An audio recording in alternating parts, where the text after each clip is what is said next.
It was one of the most destructive tornadoes in history. Rescue teams in Oklahoma City are still searching for survivors after ferocious winds roared through a suburb of the city yesterday afternoon, flattening everything in their path. At least it's about a mile right at our tail. Confirmed dead, including 9 children at a school. Buildings were torn down, cars were tossed into the air as the tornadoes, 2 miles wide in places, reached speeds of up to 200 miles per hour. Our North America correspondent Alistair Leaphead is in the suburb of Moore and has sent this report.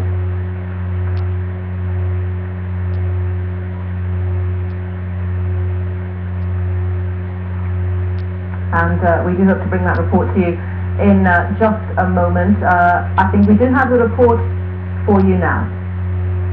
It's about a mile right at our tail. This is the moment the tornado struck. A huge and terrifying force of nature. It touched down just south of Oklahoma City and began its 40-minute path of destruction, tearing up everything on its way. That's a big, big tornado. It leveled a neighborhood, ripping homes apart with 200-mile-an-hour winds. This is terrible. This is war zone terrible. Fires burned as power lines came down and gas leaked from ruptured pipes.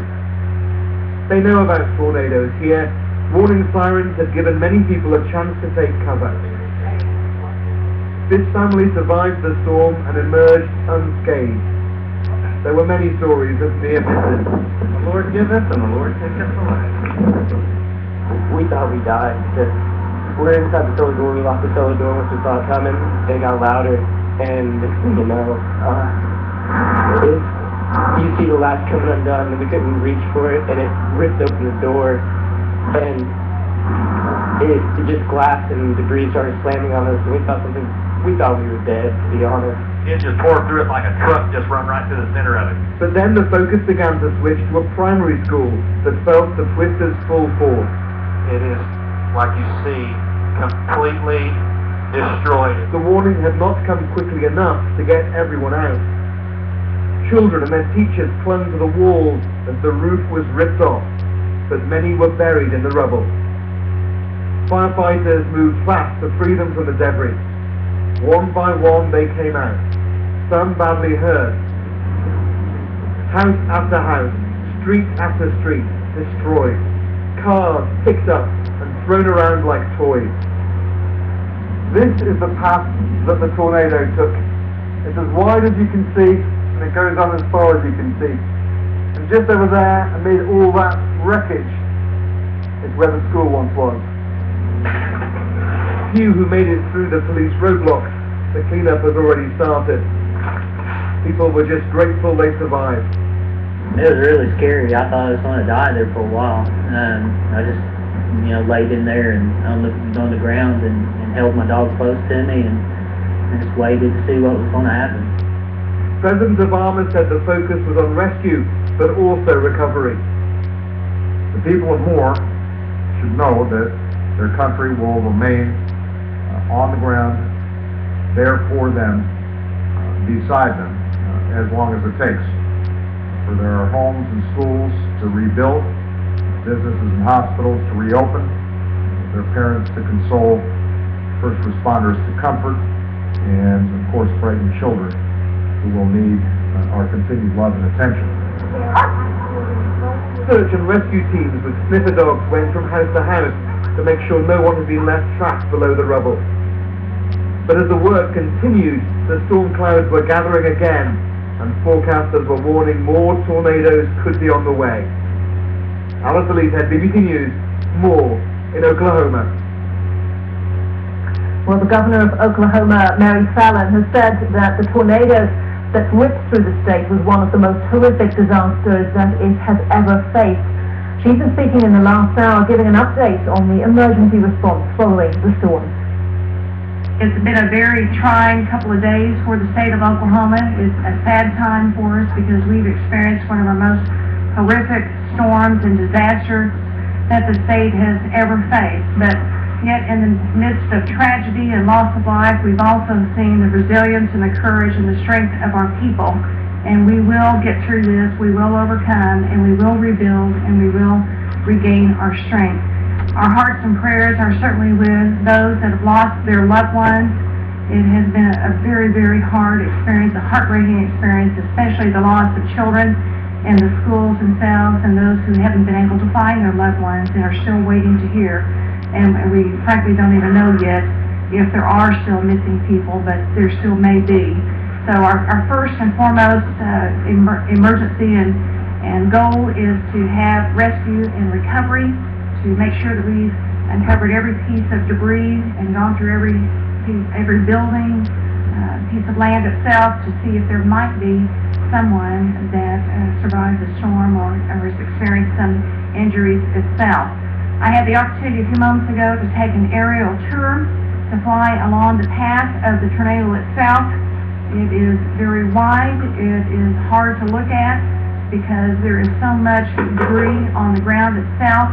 In many places, homes were absolutely destroyed, taken away. There's just sticks and bricks, basically. It's hard to tell if there was a structure there or not. If you get into some of the major neighborhoods, you can't tell where the streets were. The street signs are gone, and it's been a big challenge for us as being able to determine which area of the community we might be in because the streets are just gone. The signs are just gone. So we've been working very hard to identify various areas of need. The path is very wide of the storm itself. It's about 20 miles long.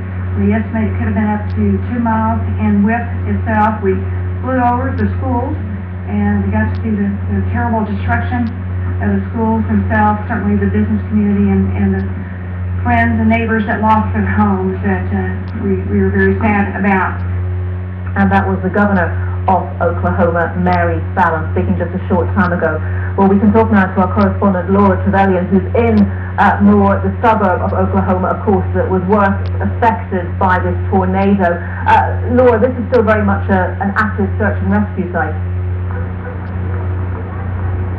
It is, and you can see the police, you can see the emergency teams. They're going house to house, they're knocking on doors, they're calling out, they're seeing whether anyone could still be trapped under the rubble. And as you can see behind me, it's the most extraordinary scene of devastation. That tornado was powerful enough to upend cars, to flatten homes, and some people are just going through what remains of their homes to see if any of their possessions are there. But there is still a possibility that there are people out there who haven't been rescued yet. The authorities are not giving up hope. They have revised the death toll downwards to 24 people killed that they know of at the moment. 9 of them are children.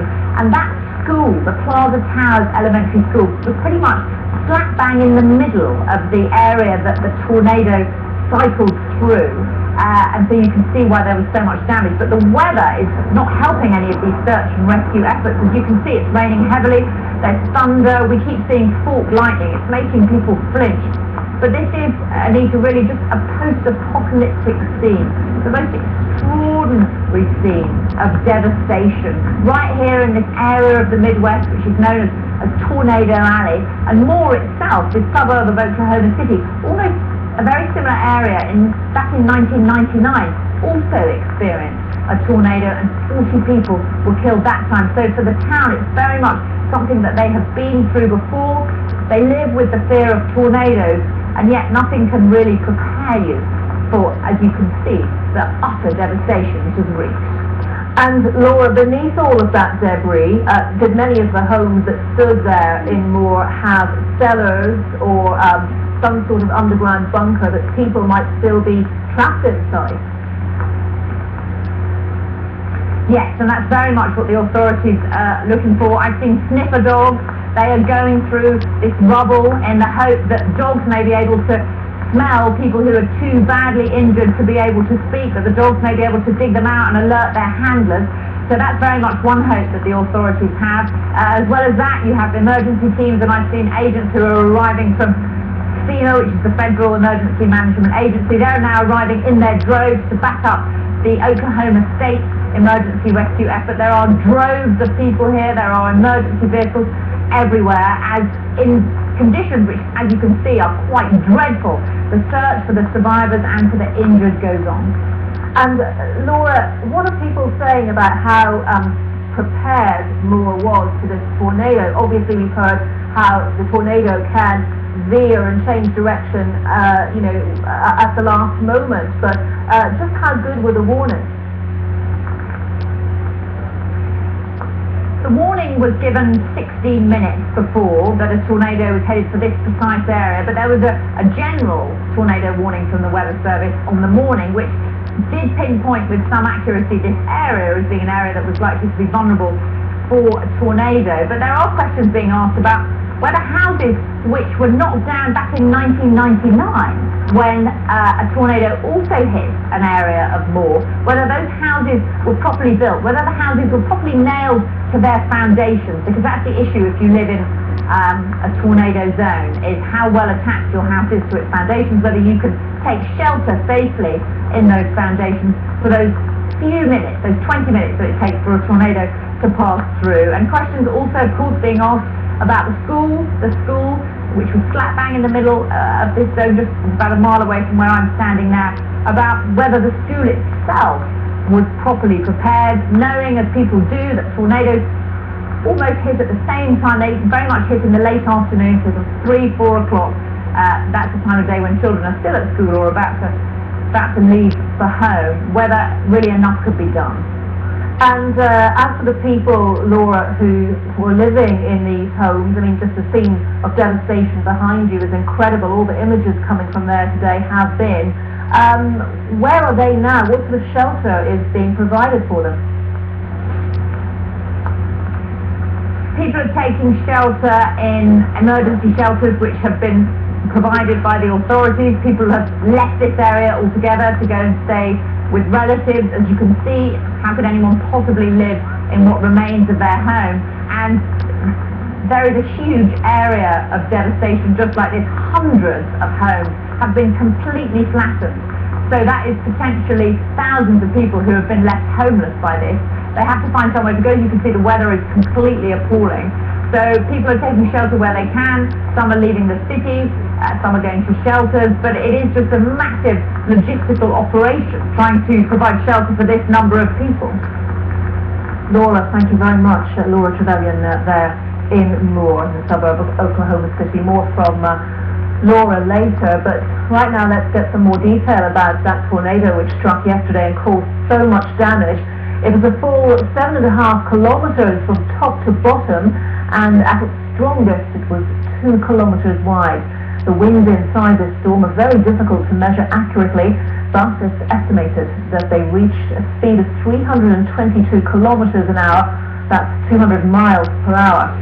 Well, because Oklahoma sits in the region known as Tornado Alley, almost 50% of all tornadoes across the United States happen in this zone. It's in this area that the cool air from the north clashes with moist air from the Gulf of Mexico and dry air from the desert, combining to cause turbulence. Well, let's speak now to Paul Schlatter, who's a meteorologist with the National Oceanic and Atmospheric Administration National Weather Service. He joins us from a Washington studio. Thank you very much indeed for talking to us.